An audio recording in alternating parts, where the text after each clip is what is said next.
я хотел бы рассказать еще о двух памятниках, которые тоже входят, как бы, получается, в город Сыктывкар, ну, в черту города. Вот посмотрите, вот туда, вот дальше. Вот туда, где Печора, собственно говоря, сходится. Вот, Печора, Вычегда, где сходится с Сысолой. Вот, там вот напротив Тентюков как раз Вычегда подходит и, значит, соединяется с Сысолой. И дальше она немножечко идет вдоль, значит, города, уже остатков города, ближе к Эжве. И вдруг дальше происходит, значит, такое огромное разъединение. И образуется огромный остров. Называется этот остров Нитес. Вот огромный, вот там вот есть огромный остров Нитес. Так вот, там Наталья Николаевна Чеснокова в 80-е годы нашла ванвизинские памятники где-то 6 века нашей эры. Значит, были найдены памятники Ван Визина.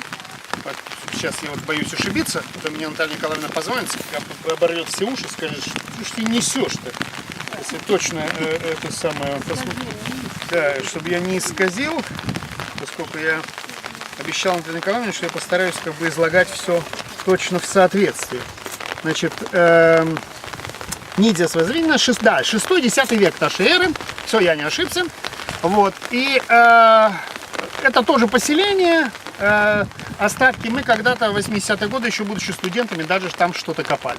Вот. Это еще одно небольшое поселение, но они тоже не раскопаны, не до конца раскопаны, там еще есть что копать. Вот. И второе поселение тоже, которое можно отнести к черте города, значит, Сыктывкара, это если вы будете находиться прямо напротив ЛПК, напротив Эжвы, то на другой стороне, если переехать, то можно обнаружить озеро, которое называется Койю. Вот, на другой стороне есть озеро, это тоже старичное озеро. И вот на ней тоже были обнаружены, значит, памятники. Натальи Николаевны Чесноковой тоже обнаружены были памятники, тоже это вот в ванвизинской эпохе. Значит, обнаружены были памятники и тоже могут быть отнесены к археологии Сыктывкара. То есть получается следующим образом. Скажем так, на этой стороне у нас почти ничего нет. Все, цивилизация все снесла. Здесь что-то было? Да, конечно, здесь была археология, но потихоньку цивилизация все затоптала. Та сторона у нас не обжитая. Вот. И большая часть, получается, памятников остались на той стороне, вот, до которой тяжело добраться.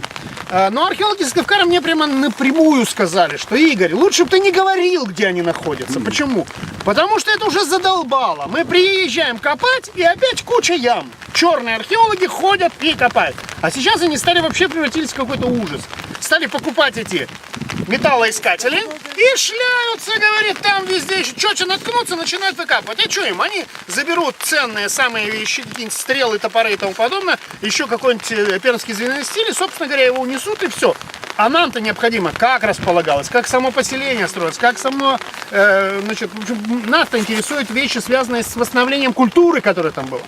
Так что точно я места уже не могу говорить и не буду говорить, но там имейте в виду, что есть два довольно серьезных памятника, находящихся вот там вот. Собственно говоря, археологический Сыктывкар весь все.